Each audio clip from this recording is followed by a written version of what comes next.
esta clase de retrovirus. Probablemente ya ustedes han tenido pues su seminario y han avanzado bastante en ello. Vamos a tratar de hacer algunas cosas, digamos, para complementar probablemente el seminario. Ajá, muy bien. Esta clase, como yo les comentaba ya hace bastante tiempo, nosotros al comenzar el curso comentábamos algo de ello, ¿no? A veces nosotros hablamos, comentamos lo malo de los retrovirus, hablamos pues de las enfermedades que provocan estos retrovirus, pero también había que reconocer algunas cosas buenas de los retrovirus. Y eso lo vamos a hacer en clase, yo creo que son las cosas más importantes. De esta clase yo quisiera que todos ustedes al final saquemos conclusiones. Hoy en día, para nuestros pacientes, ¿cuál será lo peor?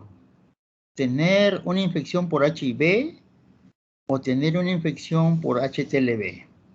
¿No? Y eso es lo malo, ¿no? Y lo bueno, realmente, ¿qué tan de bueno podrán darnos estos retrovirus? Eso yo quisiera que ustedes al final saquen esas conclusiones, porque al final eso se trata de esta clase, ¿no? Todos ustedes deben sacar esas conclusiones, ¿ok? Vamos a repasar algunas cosas muy elementales de estos retrovirus cuando nosotros comentamos, ¿cierto? Vamos a ver, nosotros cuando hablamos de los retrovirus, en primer lugar vamos a decir, pues, ¿cuál es ese material genético, ¿no es cierto? Está constituido por RNA.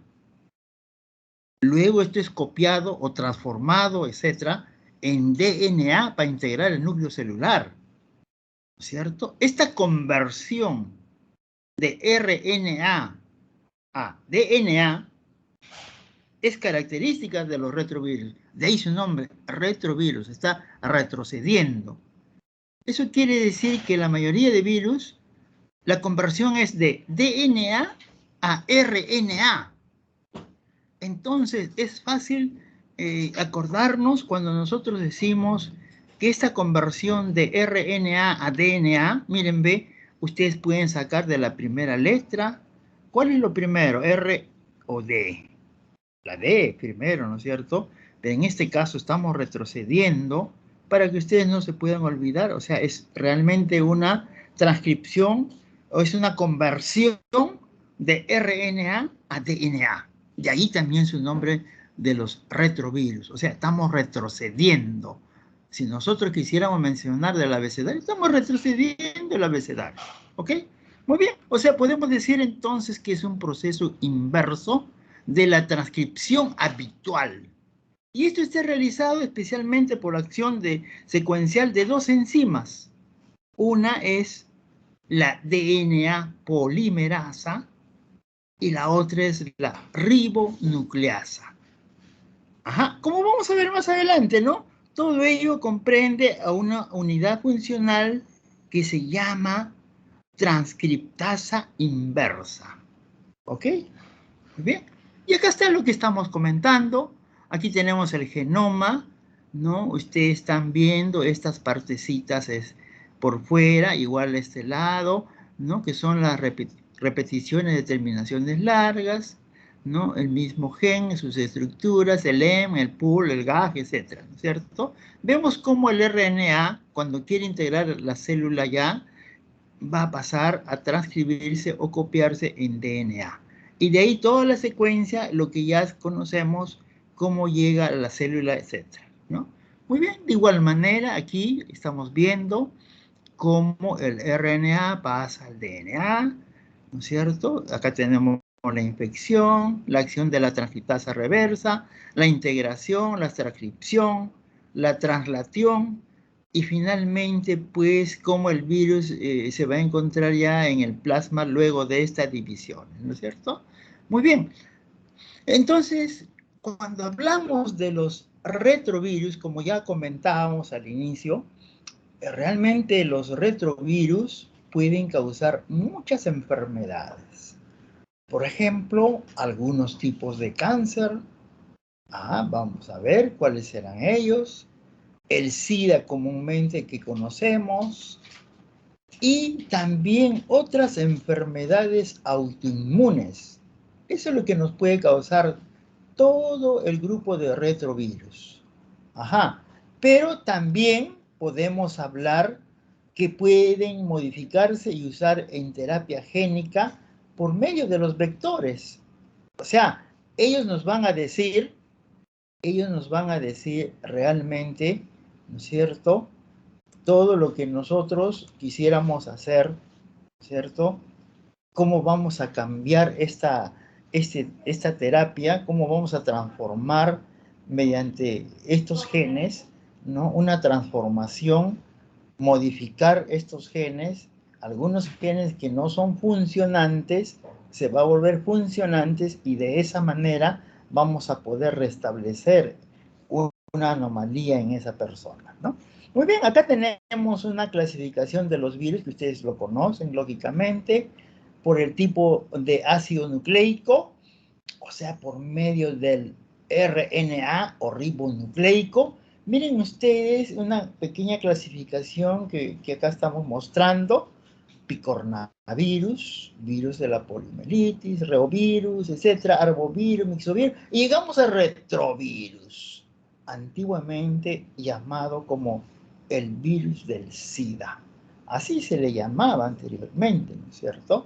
Entonces podemos decir nuevamente que todo ello que estamos comentando es muy importante ¿para qué? En primer lugar, en biología molecular, miren ustedes, ¿no es cierto? Aquí, por ejemplo, vamos a utilizar lo que hemos ya comentado algo, la transcriptasa reversa. Se utiliza en clonación y caracterización de genes.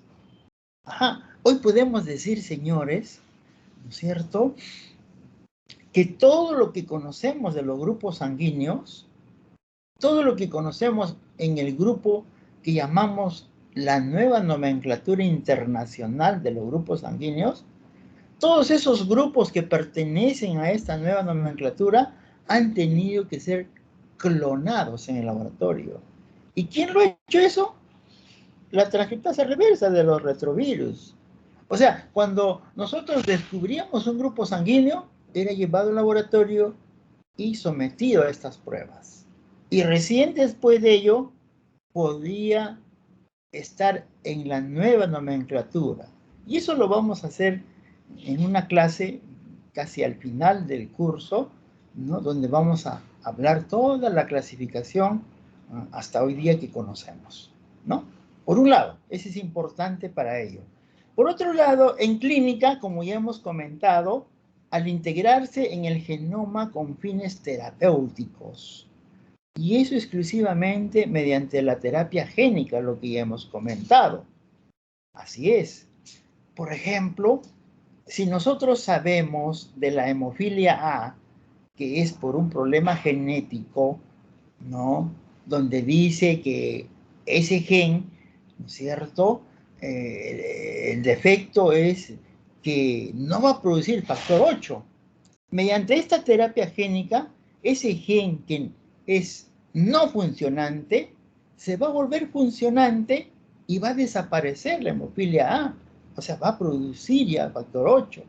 Y así sucesivamente, muchas enfermedades se van a tratar.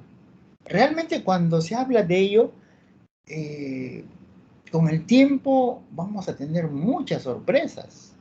Realmente esta es una subespecialidad muy buena del futuro. Ya en Europa se está hablando mucho más que acá en América y en Estados Unidos sobre aplicación de esta terapia génica. Ya, entonces realmente es una cosa muy interesante. Con todo esto que estamos comentando, con el tiempo ya no se van a hacer trasplantes, por ejemplo, ¿no? Ya las personas de acá, pues unos 100 años, ya no se van a morir también, ¿no? Porque todo se va a resolver. Eso ya el tiempo lo dirá. ¿no? Pero para que ustedes vean, esta es una cosa un poco terrible lo que vamos a suceder más adelante, ¿no? Muy bien, hablamos de los retrovirus, podemos hablar de ello. Hay un grupo grande que dice que son los retrovirus de efectos transformantes, ¿no? Esa palabrita transformantes lo podemos, mejor dicho, trasladar a un grupo de estos retrovirus llamados oncovirus. Los oncovirus que inducen la transformación tumoral de la célula huésped. O sea, es algo característico, ¿no? Un grupo bastante especial de los retrovirus. Y el otro grupo que son los retrovirus de efectos citopáticos. Y nos referimos a los lentivirus. Ajá, producen una enfermedad lenta, de acuerdo a su nombre, irreversible, con infección del sistema inmune y del sistema nervioso. O sea, está bastante claro. Muy bien, en los retrovirus transformantes o oncovirus que acabamos de decir, tenemos acá el virus linfotrópico T humano tipo 1 en romano. Acuérdense, en romano. El otro tipo 2 en romano también, HTLV2. Y otros virus que no nos interesa porque pertenecen a animalitos, ¿no es cierto? Pero los dos primeros son los humanos. Entonces, eso es lo que nos corresponde estudiar de acuerdo a los retrovirus transformantes. ¿Ok? Muy bien. Y acá tenemos los retrovirus citopáticos. Acá tenemos el virus de inmunodeficiencia humana, VIH-1 y VIH-2 en números arábigos. Esto hay que tener en cuenta porque a veces nos equivocamos. Es importante conocerlo, decirlo.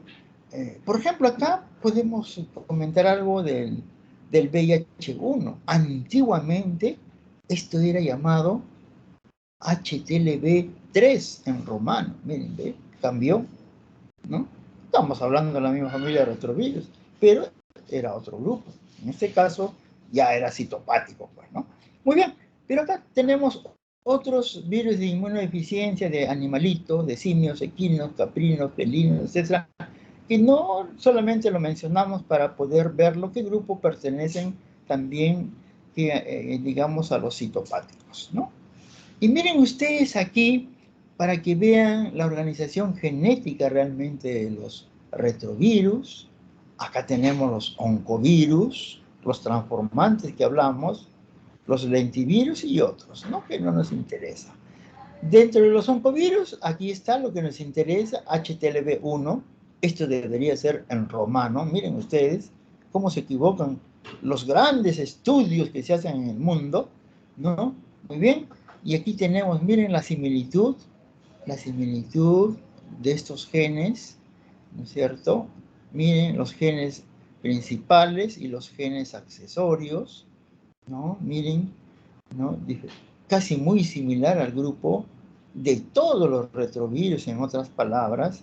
Acá tenemos el HIV, muy similar al HTLV, pero con genes accesorios diferentes. Miren ustedes, estamos comprobando que es diferente, ¿no es cierto? Cada uno, pero esa similitud entre todos los retrovirus, ¿ok? Muy bien, y aquí también para poder generalizar cómo es los retrovirus, es importante conocer una parte, la más externa, que ustedes ya lo han visto en su seminario, el EM. Conocen ya las dos proteínas muy características. Luego el GAG, también otras 3 proteínas muy especiales. El PUL, de igual manera, ¿no? Y acá la forma del núcleo, que ustedes lo están observando, que en este caso, pues, es icosaédrico. Un grupo tendrá icosaédrico, el otro será, pues, cilíndrico, ¿no? Como en este caso, cilíndrico, ¿no? El anterior era el HTLV y este es el HIV, ¿no? Y acá podemos notar un poquito con mayor claridad todas estas estructuras. Por ejemplo, podemos notar del M, ¿no es cierto? La glicoproteína 120, la 41, ¿no es cierto?, que es del EM.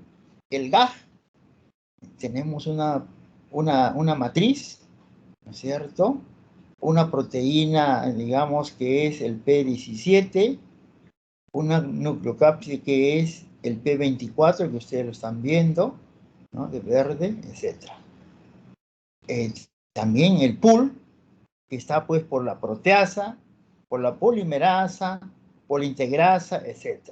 ¿No es cierto? Y dos moléculas de RNA que ustedes están visualizando.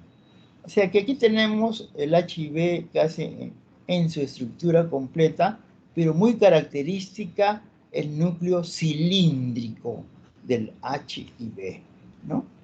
Muy similar acá, ¿no es cierto? Todo y muy idéntico al anterior, pero acá notamos un núcleo icosaédrico, muy característico del HTLV, ¿no? Y aquí nuevamente del HIV, el núcleo cilíndrico y todas las estructuras que hemos mencionado, ¿no? La glicoproteína 120, la transmembránica 41, ¿cierto? Tenemos acá el core, la proteína P24, ¿cierto? La matriz, el P17, ¿no? La transcriptasa reversa en el pool, ¿no es cierto? Tenemos también las dos estructuras de RNA que son de color verdecito, que lo estamos viendo, ¿no? Bien, y miren acá, esta es una imagen muy interesante que probablemente ustedes ya la han visto en su seminario. Aquí en la parte de arriba estamos observando el HIV, el virión o el mismo virus, ¿no? La estructura, la glicoproteína 120, la 41 que están viendo acá, ¿no? Y acá está el huésped, en este caso el macrófago. Ajá, el macrófago, que está mostrando un receptor principal, que es el CD4, esto. Miren, ve qué tan especial, cómo lo engancha a esta glicoproteína 120, miren ustedes. Este es el receptor principal, ¿no? Y a este lado estamos viendo un correceptor, ¿no? En este caso el CCL5, ¿no? Este es un correceptor que generalmente se presenta en una etapa temprana, ¿no? Y esto dirigido sobre todo, o su ayuda sobre todo en el macrófago, ¿no es cierto? Entonces, yo lo que quisiera que este CD4 es un receptor importante, en este caso, no confundan porque vamos a ver los linfocitos CD4, que es totalmente diferente. En este caso, este es un receptor importantísimo, el CD4. Miren cómo lo está, digamos, tratando de introducir al huésped, ¿no? Acá está el huésped, el virus, el virión HIV, ¿no? Esta es la manera como se va a introducir, digamos, al huésped, cómo va a iniciar la infección, ¿no? Nuevamente acá el HIV con todas las estructuras que hemos comentado, ¿cierto? Acá está la glicoproteína 120, aquí está la proteasa, la transcriptasa reversa, esta estructura, el P24, que es el núcleo, ¿no? La matriz 17, el RNA, ¿cierto? Muy bien. Acá están los receptores CD4, como dijimos, es un receptor muy importante, el más principal, pero acá ya no es un macrófago, señores, miren, ve, el huésped, ¿qué cosa es? Es un linfocito CD4, totalmente diferente de un receptor principal CD4, ¿no es cierto? Por acá debe estar los correceptores diversos, y en este caso no es como el anterior, vamos a ver en otra diapositiva más adelante, ¿no?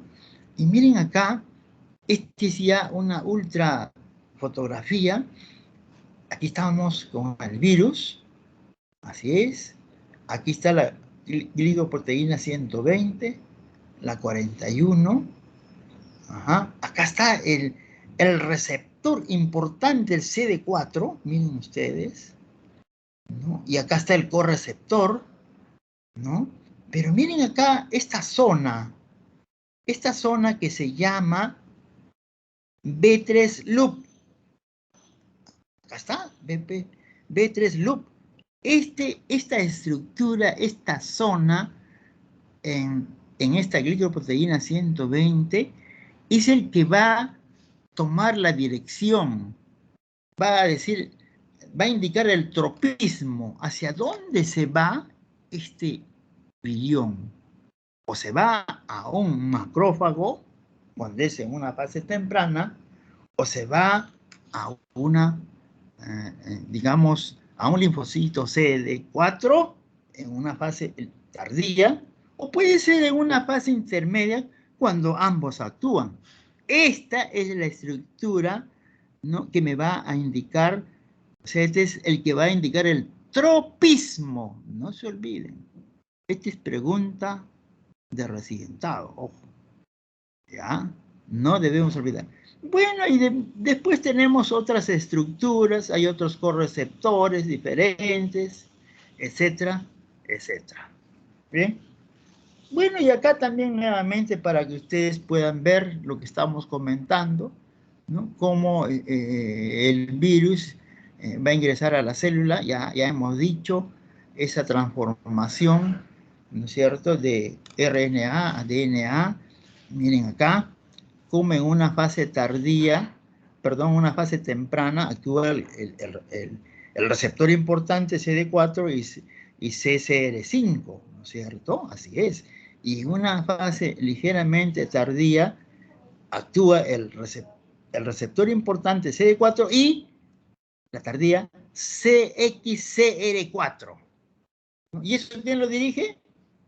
Esa zona B3 loop que indica el tropismo. ¿Hacia dónde me voy?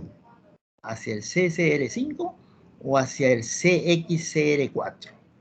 ¿No? O sea, ¿me voy a un macrófago o me voy a un linfocito CD4? Y luego, pues, todas las acciones que nosotros conocemos, ¿no es cierto? Y al final va a completar la fusión y se van a salir 2 viriones ya muy especiales, característicos, pequeños, ¿no? Aquí nuevamente, miren ustedes, en una fase temprana, acá está el virus, el virus de HIV o el virión HIV, ¿no?, con sus estructuras, la glicoproteína 120, la 41, esa formación característica. Aquí tenemos un macrófago, o sea, estamos hablando de una fase inicial, temprana. El receptor importantísimo CD4, miren cómo lo engancha, y el correceptor temprano CCR5, miren ustedes, qué interesante esta figurita, y de esa manera pues va a ingresar al huésped este virión, ¿no? Muy bonita esta fotografía, lógicamente. Y acá, mucho mejor, miren ustedes, en una fase temprana, como es la infección de HIV, aquí está, macrófago, el receptor importante, CD4, el correceptor, miren ustedes, CCR5, así es, ¿no?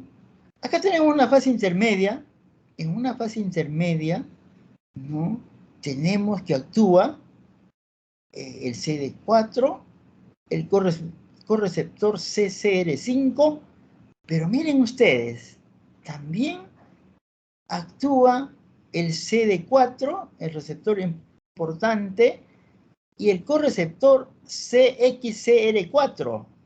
Ajá, los dos. Aquí vamos a actuar los dos, ¿no? Y en una fase tardía solamente va a actuar, ¿no es cierto?, como vemos acá, el CXCR4. Ya no actúa el CCR5. Ustedes lo están viendo acá, ¿no?, en una fase más tardía. ¿Ya? Esas son cosas importantes que nosotros no debemos olvidar. Son conceptos elementales que nos pueden venir en cualquier examen, señores, si nos toman en el extranjero, etc. Porque el HIV, este es lo mínimo que nosotros debemos conocer. Y esto ya ustedes también lo conocen hasta el cansancio, como lo hemos explicado hace un momentito. cómo es el acoplamiento, la fusión a la membrana, ¿no es cierto? Luego la transcriptasa inversa, la integración ya en el núcleo, la transcripción, la traducción, el ensamblaje y la salida de los 2 viriones en este caso, ¿no? Todo el paso cómo se sigue. Y aquí para mostrar la estructura del HIV1. Ajá, miren ustedes el HIV1. Aquí podemos notar lo más importante, los genes accesorios. Y en los genes accesorios lo que podemos notar es este gen accesorio BPU. Esto es BPU y es característico, solamente se presenta en el HIV1. ¿Ya? También, nuevamente, ¿no? Este también es el HIV1. HIV1, acá está el BPU, ¿cierto? Ese es característico, ¿no? Son estructuras que se ven, ¿no es cierto? Muy especiales. Y bueno, aquí esto también probablemente ya lo que se ha mostrado, todo lo que hemos visto, los genes del EM, del PUL, del GAG, etcétera, y todas las funciones de cada uno de los genes accesorios. Ya, esto no se va a repetir más, pero mostrarles en general. Y en este caso acá tenemos un gen accesorio BPU, se trataría entonces del HIV1, ¿no? Muy bien, y acá miren ustedes, para poder diferenciarlo, señores, ¿cómo es el HIV1 y HIV2? Eso puede ser pregunta de examen en cualquier lugar. ¿Ah? Le estoy pasando cosas muy elementales que ustedes tienen que conocer y en cualquier entidad que ustedes vayan le pueden tomar examen. Y acá tenemos, miren ustedes, el gen accesorio, como dije, el BPU, está presente en el HIV1. ¿No? Miren, pero en el HIV2, no. Eso es cambiado y hay un gen accesorio que se llama BPX. Ajá, en el HIV1 hay BPU y en el HIV1, en el HIV2, perdón, el BPX, ¿no? Esa es una diferencia, por ejemplo, muy marcada. Y por otro lado, lo que ustedes están viendo, estos extremos en ambos lados, el LTR, que son las repeticiones de terminaciones largas, ¿no? Vemos, comparamos el HIV, comparamos con el HIV2, miren, ve, en el HIV2 son más largas. O sea, estas repeticiones de cadenas largas en el HIV2 son un poquito más extensas que el HIV1. Esa es otra característica que tenemos que tener en cuenta, especialmente. Lógicamente hay otras estructuras, hay otras diferencias, pero eso es lo más notorio que debemos conocer. Y aquí podemos darle mejor, miren ustedes, las diferencias entre ambas. Por ejemplo, el número de bases es mucho mayor en el tipo 2. La longitud de las terminaciones, repeticiones largas, es mayor en el HIV2. En el HIV2 hay BPX, en el HIV1 el BPU, lo que estamos comentando, y las proteínas diversas que cambian en algunos casos, ¿no? Eso es menos que podríamos anotar nosotros. Muy bien. Y cuando hablamos ya del propio SIDA, ¿no? Nosotros sabemos, pues, el agente infeccioso, ¿cuál es? Nosotros sabemos que tenemos el HIV subtipo 1 en arábigo y 2 también en arábigo. Lógicamente se debe a un retrovirus, es un nombre especial, ¿no?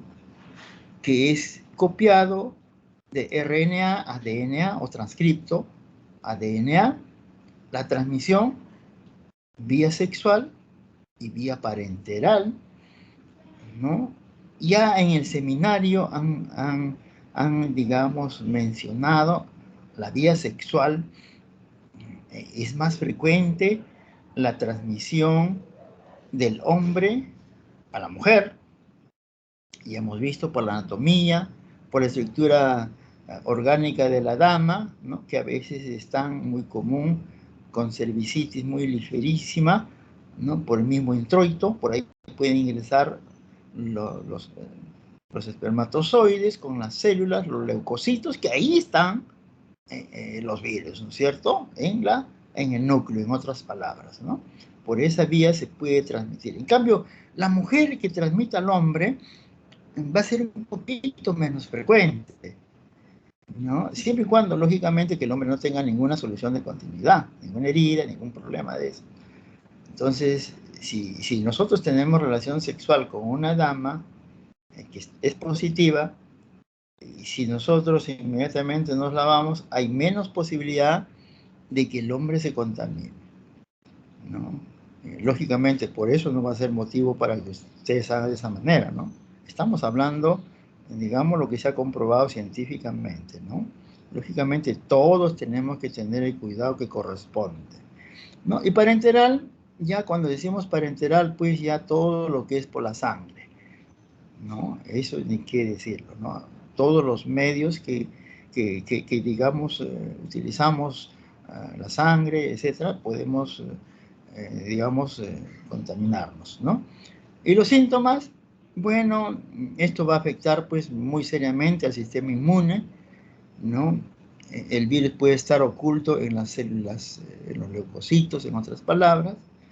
Pueden presentarse diversas infecciones oportunistas, lógicamente cuando está la enfermedad activa, ¿no? Y es una prueba muy importante que se debe realizar en todos los bancos de sangre, en el mundo, no solamente en América, ¿ya?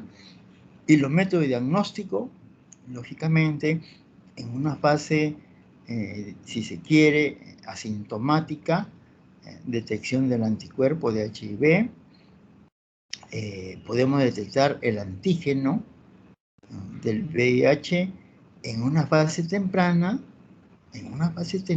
lógicamente, el virus, y en una fase tardía, cuando lógicamente ya se está presentando la misma enfermedad del SIDA, donde ya no hay anticuerpos y va a haber pura carga viral, ¿no? Y lógicamente el otro método de diagnóstico que viene a ser pues todos los síntomas clínicos que se puedan presentar. Muy bien, seguimos hablando del VIH. Miren ustedes, ¿qué pasa si yo, digamos, me contamino?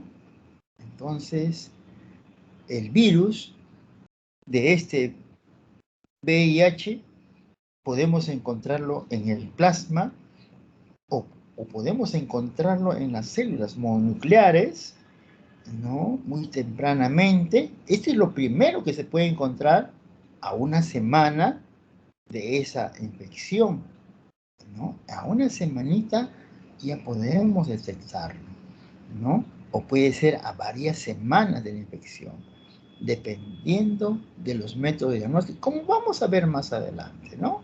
Miren ustedes, y vamos a hablar cuál es ese, si nosotros hablamos un periodo de ventana, ¿cuál es ese periodo de eclipse? ¿Cierto? Seguro que ustedes ya lo han hecho en clase, ¿no? Lo vamos a decir en ese momentito. Muy bien, el anticuerpo del VIH se pueden detectar, miren, más tardíamente, ¿no? Lo que antiguamente hacíamos, pues, lo que decía, ¿te has hecho la ELISA? Antes se hacía el anticuerpo nada más, pues, así se hacía, ¿no? ¿Cuándo se podía detectar? A los 4 meses, así es. Había casos muy raros, que podía ser al año, miren, raros, la literatura lo menciona así, o podía presentarse, ¿no? Un periodo de ventanón de 3 años, señores. Miren, son casos que se han determinado, detectado en el mundo, ¿no? Pero por lo general, ya a los 4 meses podríamos determinarlo. Acá hemos tenido muchas personas que se han hincado con agujas de pacientes seropositivos. Lógicamente han estado pues en un momento muy difícil, ¿no? Personas conocidas que trabajaban en el hospital, familiares de autoridades, ¿no? Entonces han pasado todo un momento muy crítico, ¿no? Pensando que en algún momento podría aparecer eso, ¿no? Entonces, y nunca apareció, ¿no? Personas que se han hincado con agujas de personas contaminadas con sangre, ¿no? Vemos, miren, ve que todo no es tan, digamos, que nos podamos contaminar. Lógicamente, no por eso ustedes van a decir, entonces no me cuido. No es así, señores. Son casos muy especiales. Ustedes, que son alumnos y que dentro de poco van a hacer ya su serum, ¿no? Entonces, ustedes tienen que tener mucho cuidado, ¿no? Todos tienen que hacerlo con cautela, ¿no? Con calma. Si ustedes van a sacar una muestra, ¿no? Tienen que hacerlo así, con mucha calma, con mucha paciencia, ¿no? Y proceder a lo que le han indicado, ¿no? Para ustedes, todos los pacientes deben considerarse HIV cero positivos, todos, ¿no? Y esto también hubo hace muchos años cuando apareció realmente esto, el año 85, se ponía pues un sellito en todas las órdenes que se sacaba muestra altamente contaminante. Y esas personas se ponían guantes, dos guantes y con mucho cuidado, ¿cierto? ¿Y qué pasaba con nosotros? Nosotros que no decían nada, unos sacaban y algunos hincaban. Después se detectó que esas supuestas personas que no estaban mal, estaban mal. ¿Ah? Entonces, por eso se quitó todo ese sello, ya en ninguna muestra en el país dice muestra altamente contaminante. Eso nos conlleva a que con todas las muestras nosotros tenemos que proceder con sumo cuidado, señores. Y yo desde ahora, ojo, desde ahora a todos ustedes, si van a sacar una muestra a un paciente, háganlo con calma, no desesperados, que ya es la hora, que ya me espera tal cosa. No, no, no, no. Mejor no lo hagan, señores. Yo se lo digo por experiencia, por todo lo que he visto y después lo mal que se han puesto esas personas, su momento emocional que han pasado después. Entonces, por favor, desde ahora les pido que obren de una manera tranquila, sin desesperarse. Saquen con calma, con todo lo que ustedes han aprendido y no les va a pasar nada. Con tranquilidad, señores. ¿Ya? Entonces, ya sabemos que el periodo del anticuerpo puede ser hasta 3 años, ¿no? Pero esos son casos muy raros. Generalmente, para detectar el anticuerpo es 4 meses. Y para detectar el antígeno, ¿no? O el virus mismo puede ser una semanita, etcétera, ¿no? A partir de esa semana. Y acá vamos a hablar el periodo de ventana y el periodo de eclipse, ¿no? Y miren ustedes, el tiempo medio de presentarse la enfermedad, o sea, si se ha contaminado hoy día, ¿no es cierto? La enfermedad, ¿cuándo va a aparecer? Va a aparecer cuando tenga síntomas, lógicamente. ¿Y eso qué tiempo va a pasar? Puede ser a los 8 años o hasta los 15 años. Entonces, mucha gente dice, pues, ¿no? Yo me he contaminado, pues estoy sano. A los 2 años, 3 años, 5 años, 6 años, 7, a los 8 años recién comienza el problema, ¿no? Ya eso ustedes también lo han visto en el seminario. Ya se ha determinado muy importante el recuento de CD4, los linfocitos CD4, que ellos pueden disminuir de 30 a 50 CD4 cada año y pueden bajar a la mitad y ya presentarse la sintomatología del SIDA propio, ¿no? Y eso puede demorar 8 años, 10 años, hasta 15 años. Ese es el motivo. Y eso hay que explicar a las personas, ¿no? Que tenemos que tener cuidado, bueno, darle la calma, pues lógicamente estas personas que ya son comprobadas, ya ahora pues ustedes saben, hay profilaxis, ¿no es cierto? Y ya estas personas ya no se van al cielo como otras que se fueron, ¿no? Por suerte, todo relacionado al VIH se ha podido mejorar en cuanto al tratamiento mediante la profilaxis, ¿no? Muy bien, y aquí vamos a seguir hablando del anticuerpo del VIH. Nosotros podríamos hacer, ¿no?, a todos los pacientes que sospechamos tienen infección, ¿no?, como una prueba de infección previa o actual, ¿no? Eso es muy importante.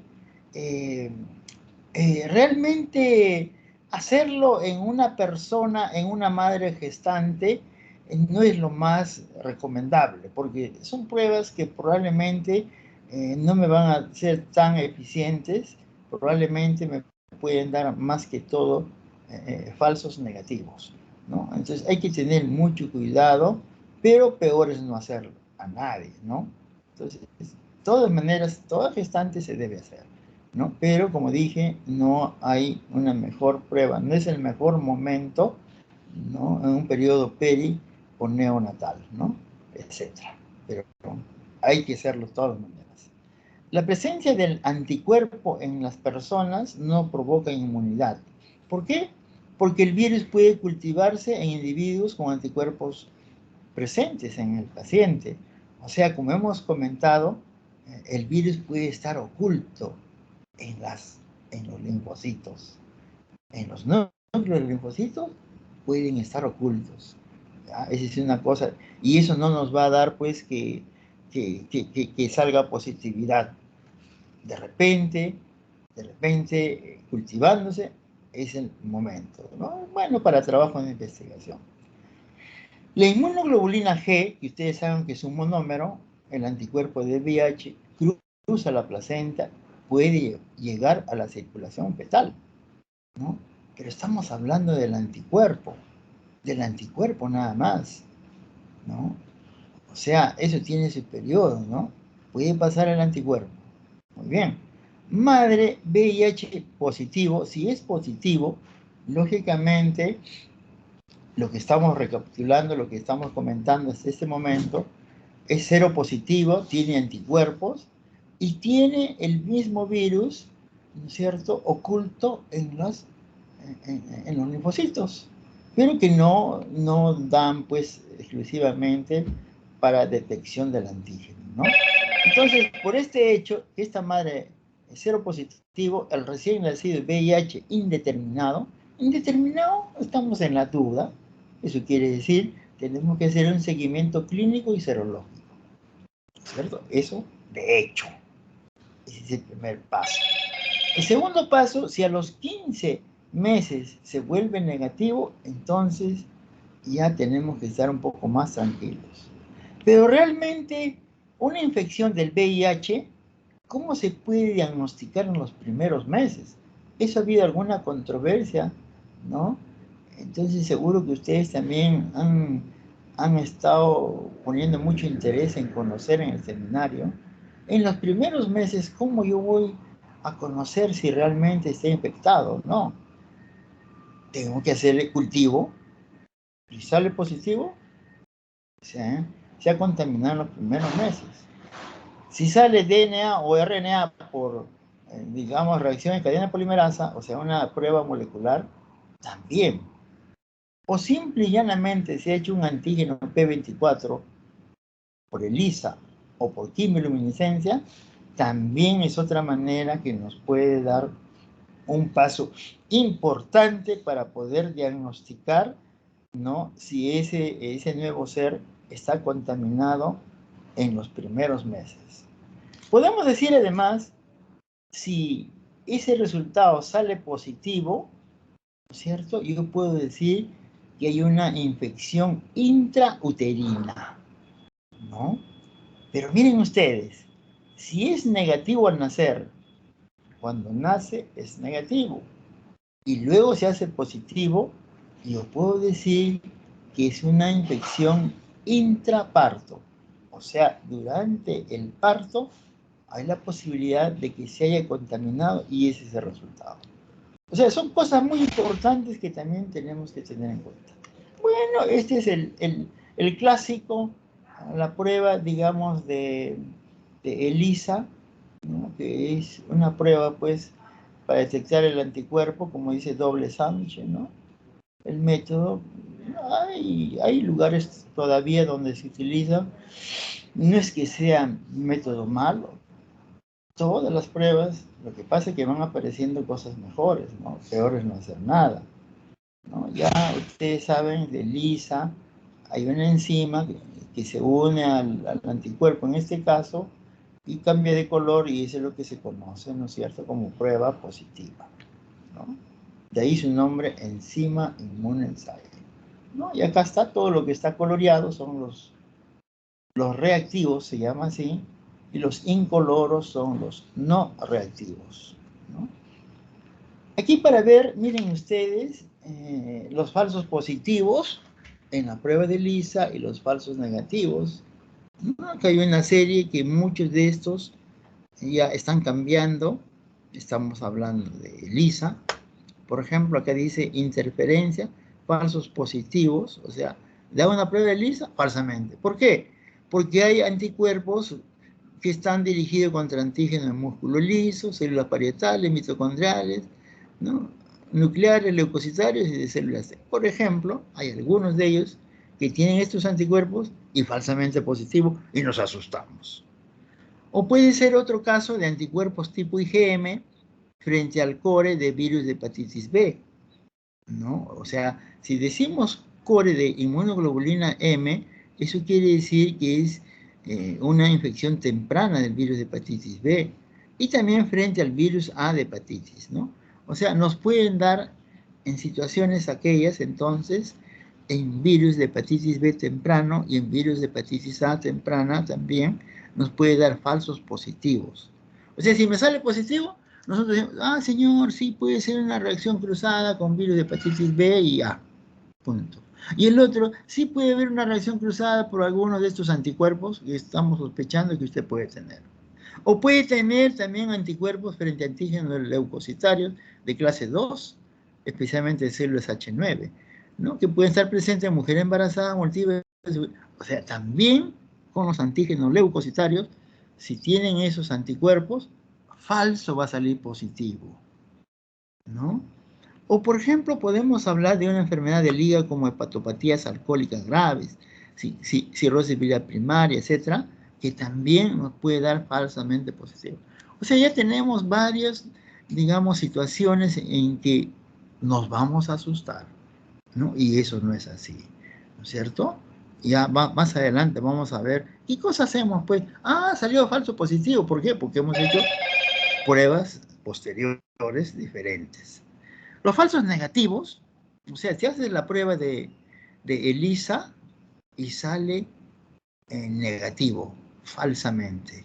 ¿En qué casos? En periodo de incubación de infección de enfermedad aguda antes de la seroconversión, llamado periodo de ventana. Así es. O sea, en una fase temprana me puede salir negativo, falsamente. Entonces hay que seguir evaluando. O nos puede también dar falsamente negativo en aquellas personas con tratamientos inmunosupresores. O sea, lógicamente los inmunosupresores es lo que dice baja la cantidad de anticuerpos. Y vamos a tener poca cantidad de anticuerpos. Y si es un HIV realmente positivo, me va a bajar falsamente los anticuerpos y me va a dar falsamente negativo la prueba de ELISA, en todo caso si tuviera un HIV esa persona, ¿no? Y acá también seguimos teniendo falsos positivos de los ELISAs, inactivación del suero por calor, ¿no es cierto?, especialmente para pruebas de Lewis, ¿no?, falsamente positivo, procesos hematológicos malignos como linfoma, un linfoma te puede dar falsamente positivo y nos asustamos. Infección por VIH-2 u otros retrovirales también, miren, el HB2, diferente. Infecciones agudas por virus de ADN, vacunación contra la gripe, nos puede dar falsamente positivo. Insuficiencia renal crónica y trasplante renal, igual manera. Síndrome de Steve Johnson, ¿no es cierto? Anticuerpos ante VIH adquiridos en forma pasiva, por ejemplo, mediante inmunoglobulina, es otra posibilidad. O nos pueden dar falsos negativos. O sea, me hago la prueba y me salió negativo, falsamente. ¿En qué casos? Hay procesos malignos, cánceres diversos, transfusiones de reposición, trasplante de médula ósea, disfunciones de la célula B, interferencia de factores reumatoideos, todas esas pruebas. Equipos que detectan principalmente anti-P24, pérdida de estabilidad de los componentes del equipo de reactivo, etc. ¿No? Son algunas cosas, muchos de ellos ya prácticamente el método ELISA ya no utilizamos en los bancos de sangre, ustedes saben, ¿no? ¿Por qué no utilizamos ya el método ELISA? Porque tenemos métodos de mejor calidad, ¿no? El método de mejor calidad en este momento es la quimioluminiscencia. La quimioluminiscencia es mucho más sensible, ¿no? Se puede determinar un poquito más temprano, y son pruebas que también te van a hacer ahorrar tiempo. ELISA normalmente se demora pues 4 horas, quimioluminiscencia 1 hora y media. Y con esas pruebas yo puedo hacer que mi donante de plaquetas por aféresis espere ese momentito, le hacemos la prueba y después donan las plaquetas por aféresis, por ejemplo. Nos da mucha facilidad, realmente es muy bueno. Muy bien, y acá vamos a ver pruebas para diagnóstico de la infección por VIH, ¿no es cierto? Realmente esta es la historia.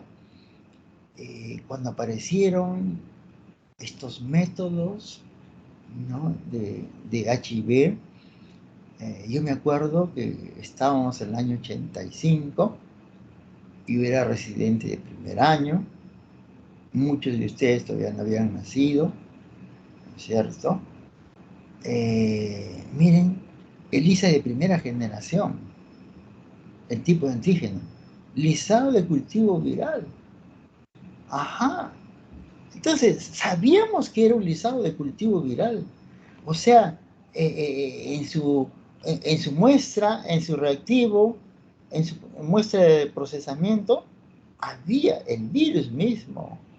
Por eso que cuando vino esta prueba acá al Perú, el primer hospital en hacerlo, yo era residente justo del Revalliate y ahí se hizo la primera muestra. Todo el mundo asustado.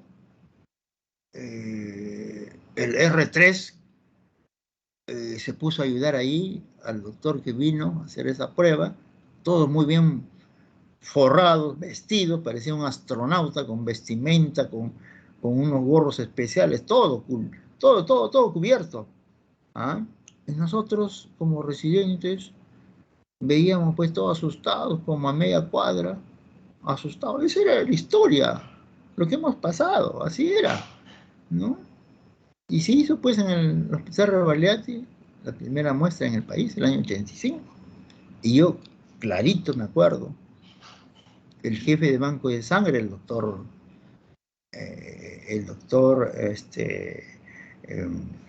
¿cómo se llama? Que ahora ya es finadito, que en paz descanse, ¿no? Muy buen doctor, hacía su clase con chiste, con broma, era muy divertida su clase, ¿no? El doctor Alejandro Padrón, ¿no? Era un profesor de San Marcos, pero muy ameno el doctor, estaba ahí, y me acuerdo pues que era el jefe, y tenía su oficina, no como todos teníamos ahora una oficina, un espacio grande, con secretaria acostado, ¿no? Tenía ahí una esquinita, y a veces él mismo escribía sus cartas con esa máquina de teclado, ¿no? Que si se equivocaba, tenías que borrar con borrador, toda una jarana, pues ustedes saben, de teclado, ¿no? Y él mismo hacía sus cartitas, yo me acuerdo. Y cuando se hizo esa prueba de primera generación, nunca me voy a olvidar, y eso para todos ustedes, porque algún día van a ser jefes ustedes también. Entonces, pues, terminaron de hacer la prueba, se fue pues a la gerencia a hablar con el director, quisiéramos que nos compre para hacer nuestros donantes de sangre, y en ese tiempo eso costaba carísimo, caro. Entonces el director del hospital le dijo, no, doctor, es mucho dinero, ¿cómo vamos a hacer? Se va a gastar mucho. Bueno, yo he comunicado a usted que es muy importante hacerlo, ¿no? Se salió, hizo una cartita, ahí en esa oficinita chiquita que tenía en un rinconcito del tablero donde se hacían las muestras, y hizo la carta él mismo, y yo nunca me voy a olvidar, pero los términos que todos nosotros debemos, enseñanza, pues es enseñanza para todos, ¿no? Y ahí en la carta decía, pues, señor director, que es importante que se compre este reactivo para evitar los posibles contagios por VIH y SIDA en las personas que reciben sangre. Y si no se compra, pues, habrá un responsable. Punto, nada más, nada más.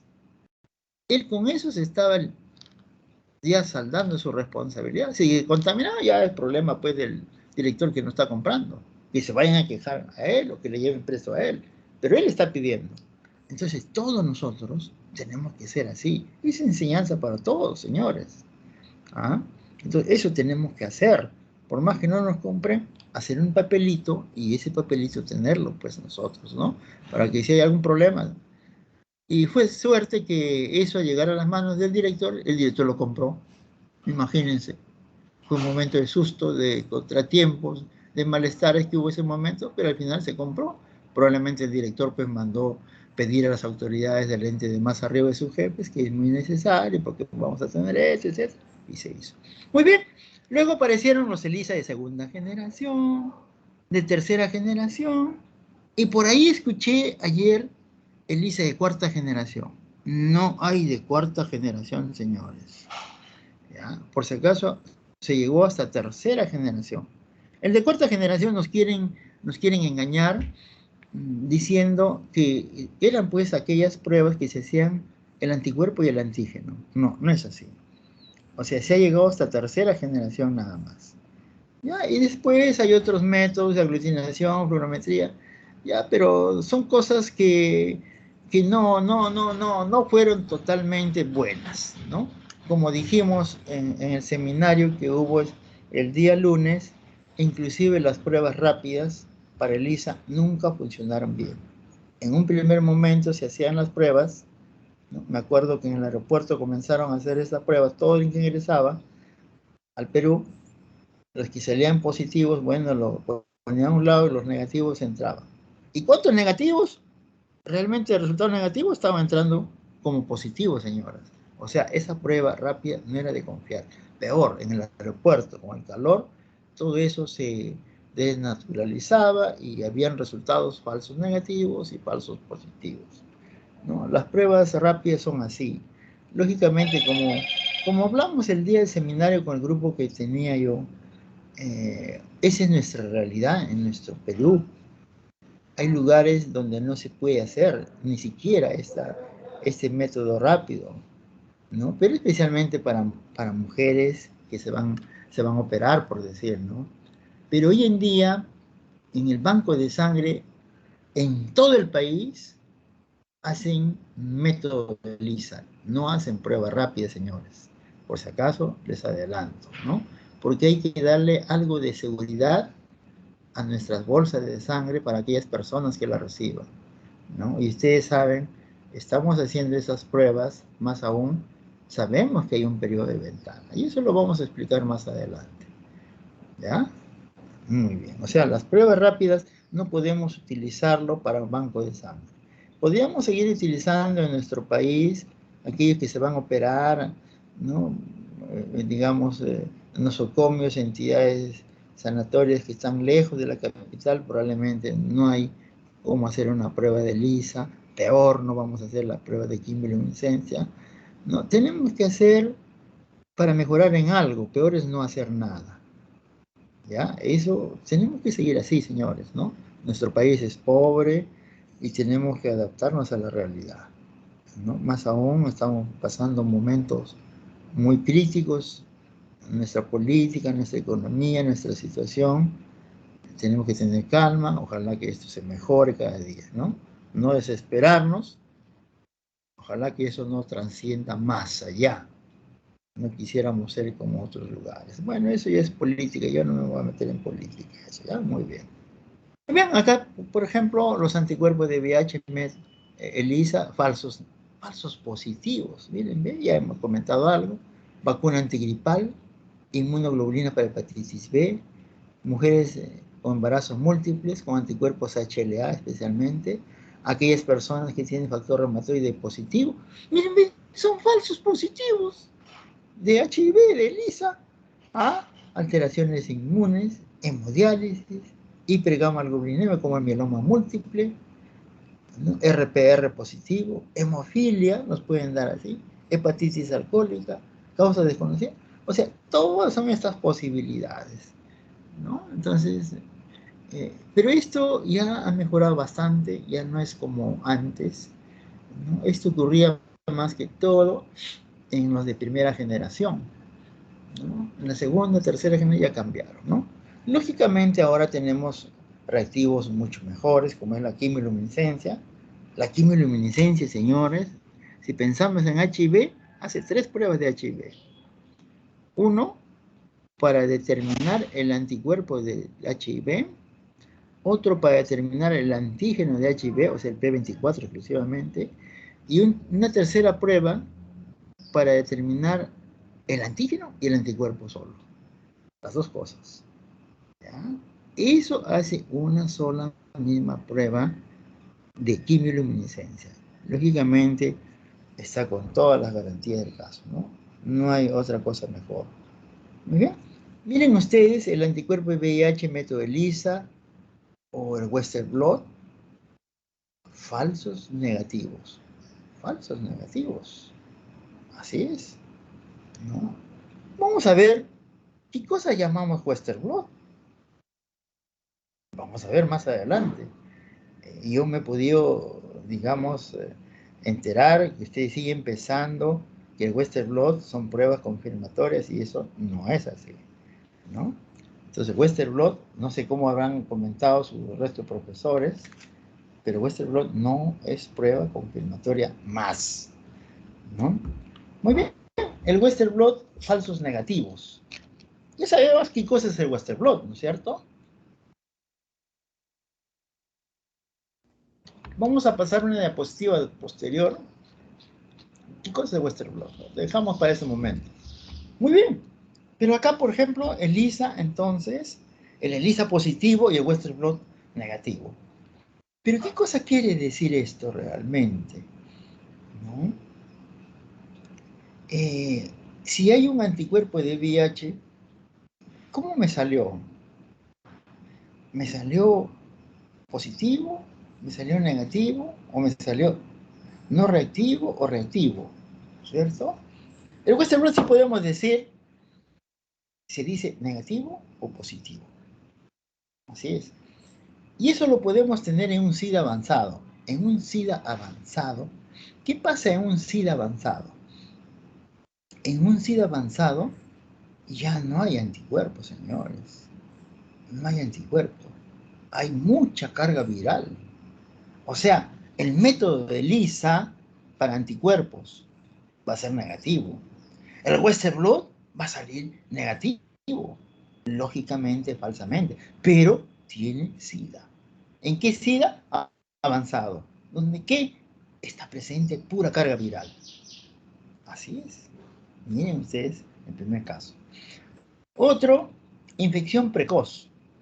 Infección precoz, o sea, una cosa que se ha contaminado recién, por ejemplo. La sangre transmite VIH, individuos con infección del 6 al 20% son negativos. O sea, en una infección precoz, lógicamente, todavía no vamos a tener anticuerpos. Los anticuerpos, como dijimos, puede aparecer en la diapositiva que pusimos anterior, digamos a los 4 meses todavía, ¿no? Entonces, el Western blot, ¿qué cosa es el Western blot? No es otra cosa que determinar los anticuerpos, pero un método más valedero, ¿no? Entonces, en una infección precoz vamos a tener probablemente negativo, falsamente, pero puede estar contaminado. Después, un VIH tipo 1, subtipo 0. Esto era antiguamente, hoy en día, todas las pruebas de ELISA y todas las pruebas de Western blot ya se ha cambiado, se incluyen este subtipo 0. O sea, ya no vamos a tener problemas con ello, ¿no? Muy bien. Y acá las principales bandas del Western blot, ¿no? Acá tenemos el gen del M, GAG y PUL, ¿no es cierto? Las distintas proteínas, ¿no es cierto? ¿No? Entonces, estas son las principales bandas del Western blot. Nosotros vamos a definir dice que podemos tener una sola proteína de cada gen, ¿no es cierto?, de cada banda, para que sean positivos, por ejemplo, dicen así, ¿no es cierto? Y acá está. Miren los criterios mínimos de positividad de Western blot. Así es. Por ejemplo, la FDA ni vuelta que darle, es un organismo internacional muy confiable. ¿Qué voy a tener dudas de ese ente? Es muy estricto, ¿no? De Estados Unidos, ¿no? Que administra las drogas y los alimentos, ¿no? Ellos dicen existencia por lo menos de 3 bandas. Miren ustedes, el P24, P31 y la 41. U otra glucoproteína. O sea, es un ente muy importante y de confianza. Lógicamente, podíamos confiarlos. Estos son entes también relacionados a las enfermedades por relaciones sexuales, que dice la existencia de al menos 3 bandas, una por cada uno de los 3 genes, también es confiable, es de Estados Unidos. Miren acá, acá, el CDC, famoso CDC de Atlanta. Cuando apareció el SIDA, se mencionaba pues esto, ¿no? Son entes muy confiables, excelentes en el mundo de Estados Unidos. Y ellos decían, al menos 2 bandas, dice. El P24, mire, el P24 es una estructura muy importante, ¿eh? La glicoproteína 41, que es del EM, y la otra 120 especialmente, ¿no? También es del EM. O sea, uno del EM, otro del GAG, ¿no? Bueno, es confiable. Otras enfermedades relacionadas también a las relaciones sexuales, al menos dice una banda del core, ¿no? El gas pool y otra la envoltura. Son un poco más vagas, ¿no? Pero algo podía defenderlos, ¿no? También son entes relativamente muy serios, ¿no? Pero acá miren, ve, la OMS, ustedes saben, la OMS actúa pues para dar de preferencia a los países más pobres. Entonces ellos tienen que ver de dónde saca, si dice pues hágase tal cosa, donde ellos no van a poner, un país pobre no va a poder hacerlo. Entonces ellos se fijan más en ello, en estas situaciones. Y la OMS dice al menos 2 bandas de la envoltura, mucho más sencilla, ¿no? Entonces, lógicamente todos son entes confiables, pero para que ustedes vean, eh, siempre hay que tener en cuenta, ya ustedes en algún momento se van a dar cuenta de ello, ¿no? Son estructuras, son instituciones serias, pero siempre la OMS un poquito tira para la gente de pocos medios económicos, ¿no? Para los países pobres especialmente, ¿no? Muy bien. El Western blot, falso positivo de VIH. Falso positivo, falsamente positivo. Ya hemos comentado, antígeno leucocitario humano, anticuerpo a otro retrovirus humano, trastorno del tejido conectivo, todo lo que son, digamos, colagenopatías, ¿no? Falsamente positivos, señores.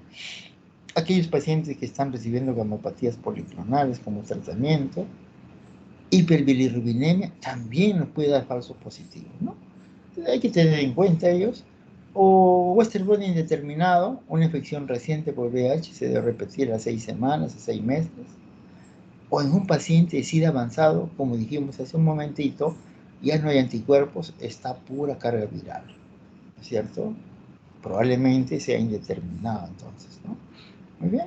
Y acá está, miren ustedes, acá está el virus del VIH que hemos visto, todas las estructuras, la 120, la 41, la transmembránica, ¿no? Tenemos la proteína 17, el P24, ¿no es cierto? La transcriptasa reversa que está dentro, ¿no? Etcétera. Entonces, miren, esto como es el virus, esto se hace un machacado, como una molienda, digamos, ¿no es cierto? Acá está todas estas proteínas del mismo virus, las proteínas, o sea, el antígeno, en otras palabras, ¿no es cierto? Eso se hace, pues, como decir, una molienda, ¿no? Y luego esto, por medio de una, digamos, de una celulosa, de acetato de celulosa, se va a hacer el corrido de estas proteínas, ¿no? Por cargas eléctricas. Se supone que si acá ponemos digamos, las cargas que van a migrar, ¿no es cierto? Y acá está el virus. Los virus van a, esa estructura, el machacado, el licuado, digamos así, se va a correr esa electroforesis. Lo más pesado se va a quedar casi al inicio. Acá está lo más pesado. Los que son menos pesados, 66. 31, miren, menos pesado. Menos pesado, 24. 17, menos pesado. Como son más livianos, corren más. O sea, ahí está. Es una cosa, digamos, fácil de poder interpretar esto, ¿no? Un corrido electroforético, ¿no? Y eso es lo que, así se prepara este Western blot. Luego, esto es sometido pues a suero del paciente. Del paciente problema, del donante problema, ¿no? El suero se deposita en esta lámina de celulosa y si hay algunos anticuerpos se van a pegar, se van a manchar, ¿no es cierto? Finalmente, con un colorante y va a dar estas estructuras, ¿no? De positividades. Y de acuerdo a ello, voy a decir, es la proteína tal, tal, tal, tal. ¿Será indeterminado? ¿Será positivo o será negativo? ¿No? Eso ya ustedes lo han visto seguro en su seminario, ¿no? Y estas son expresiones, pues, normales, ¿no? Corridos normales, ¿no? ¿Qué se hacen, no? Por ejemplo, acá el 3 no hay nada, ¿no? El 1 dice que es positivo, control, fuerte, ¿no? Acá están todas las proteínas casi, ¿no? Miren, ve. ¿No? El 2 es un positivo bajo, miren, ve. El 3 es negativo, ¿no? El 4 es indeterminado porque hay alguna nada más. De igual, sugestivo también determinado el 5. ¿No? Para que ustedes tengan alguna idea. De igual manera, ¿no es cierto? Acá están las glicoproteínas 120, la suma es 160, ¿no? Acá está la 41, el P24 es muy importante, como hemos comentado, ¿no? Muy bien. Las pruebas de VIH se recomiendan en individuos con antecedentes de riesgo, claro que sí. Todos los que trabajamos en los laboratorios, en los hospitales, somos individuos con riesgo, deberíamos hacerlo. Lógicamente, en estas personas prostitutas se tienen que hacer como un control, ¿no? Por el trabajo que realizan. Del mismo modo, los internos de instituciones correccionales, los presos, en nuestras palabras, individuos con enfermedad de transmisión sexual, tuberculosis, hepatitis B y C, lógicamente, ¿no? Individuos que recibieron sangre o productos hemáticos, se tienen que hacer estas pruebas. Individuos para contraer matrimonio, ¿no? Se deben pedir eso. Pero miren, y nadie habla del HTLV. Ya lo vamos a ver dentro de un ratito. Nadie habla, nadie. Y sí me van a decir, pues, ¿cuál será la peor, HIV o HTLV? Mujeres en edad fértil, lógicamente, donante de sangre, órganos o semen, de la misma manera, ¿no es cierto? Y acá se hizo un cuadrito para ver, pues, cómo es cuando hay una infección, ¿no es cierto? Cómo va la replicación viral, ¿no? Preenfermedad, y luego pasa la enfermedad y posenfermedad, ¿no es cierto? Ese es el periodo de ventana, ¿no? Y este será el periodo de eclipse. Y todo ello serán periodos de infectividad, ¿no es cierto? Más o menos. Y acá, digamos, de qué manera, cuáles son los medios que podemos hacer la prueba del VIH, ¿no? Entonces, por ejemplo, podemos hacer mediante ELISA, especialmente, ¿no? O Western blot para anticuerpos, eso sí, para anticuerpos. ELISA podemos hacer para antígenos, detección de antígenos y anticuerpos del VIH, ¿no es cierto? Pero Western blot solamente anticuerpos. O podemos hacer una prueba de ácidos nucleicos por medio de hibridización, ¿no? Ya inclusive por medios automatizados de igual manera, ¿no? Para hacer todo lo que es biología molecular, ¿no? Toda la secuencia, PCR, y también por otro lado los cultivos, ¿no? Son otra modalidad, pero todo esto más para investigación. Y acá miren ustedes qué hermoso es esto, el periodo de ventana para el HIV.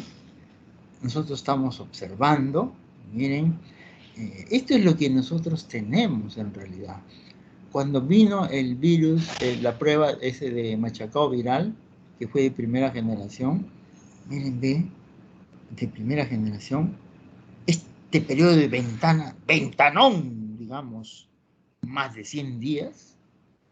Miren ustedes, así era nuestro primer reactivo. Y de ahí, cómo ha ido mejorando, ¿no? Ha ido mejorando el anticuerpo que nosotros hacemos ahora de tercera generación es de 22 días de periodo de ventana. O sea, si acá ha habido una infección, todo este lapso de 22 días sale la prueba negativa como si estuviera apto y puede infectar. A partir de los 22 días recién sale reactivo. El anticuerpo de HIV, método ELISA, por ejemplo.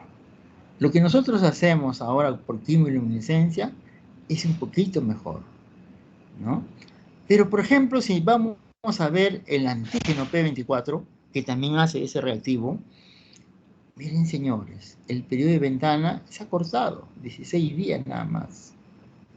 16 días. Y una probable infección hasta los 16 días, después a los 17 ya es positivo, ¿cierto? El antígeno P24.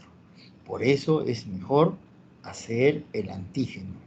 Si nosotros acá tenemos 16 días, lógicamente ese es más de ¿cuántas semanas? Ya, ¿no? Son 2 semanas y un poquito más, ¿no es cierto? Muy bien. Y acá, biología molecular. Cuando nosotros hacemos la prueba NAT, N-A-T, Testing Amplification Acid Nucleico, ¿no? Con esa prueba vamos a tener 11 días de ese periodo, ¿no? Como ustedes dicen, periodo de ventana, ¿no? Pero en este caso, como no hay otro reactivo para poder determinarlo, esto es lo que se llama periodo de eclipse. Porque en este lapso de 11 días, no hay ningún reactivo que lo pueda determinar, señores. Solamente lo puede determinar a partir del 12º día, mediante las pruebas NAT, N-A-T, Testing Amplification Acid Nucleico, siglas en inglés, ¿no? Eso probablemente en nuestro país lo vamos a hacer el próximo año. Tengo entendido que los jefes de ahora nos han comentado que para el próximo año se haga. Así es, ¿no? Tenemos una buena amistad con los grandes jefes de ahí, que nos supervisan los bancos de sangre. Ellos van a indicarnos para hacer esa prueba. No, esa prueba es costosa. En Estados Unidos lo hacen ya hace como 10 años. Y nosotros hemos querido hacerlo. Algunos hospitales lo han hecho. Yo fui el primero en reclamar para pedir que nos compren. Y de ahí se han comprado otros. Se aprovecharon. Y yo fui que di la primicia, el primer paso. Y aquí nuestras autoridades nunca nos compraron, ¿no? Bueno, ¿qué se hará? Pues ya. Pero prontamente vamos a tenerlo ya como una forma más habitual, ¿no? Y de esa manera vamos a mejorar nuestro riesgo. Acuérdense, siempre hay riesgo, señores. Miren, ve, a pesar que yo hago NAT, estos 11 días son cruciales. Si esta persona me dona en el día 5, me contamina a mi paciente, porque esto va a ser después de 5, de 11 días recién. ¿Se dan cuenta? Todos los productos biológicos, nuevamente les digo a ustedes, siempre tienen ese riesgo. Acuérdense, riesgo. Yo no digo toda la sangre van a contaminar, ojo. Es como cuando usted viaja a un avión, se va a Madrid, tiene riesgo que ese avión se caiga. Pero la mayoría no se cae. Igualito acá, la mayoría no se contamina. Entonces son riesgos que tenemos todos. Y por lo tanto, pues señores, no hay sangre segura. Eso que quede bien claro. Ni inclusive la donación autóloga es segura. Porque esa unidad, una vez que se saca de una persona que es donante paciente, se guarda en la refrigeradora. Ese hecho de guardar puede dar activación de complemento. Y cuando tú te pongas, puede ser fatal para tu cuerpo. Entonces imagínense, ni siquiera la sangre de uno puede ser buena, señores. ¿Ah? Entonces nosotros realmente, con todo lo que van a aprender después en el 5.º capítulo, nosotros tenemos que ser muy serios, muy honestos, no abusar de ninguna transfusión. Yo no puedo poner una transfusión por poner una transfusión. Ponle por si acaso. No.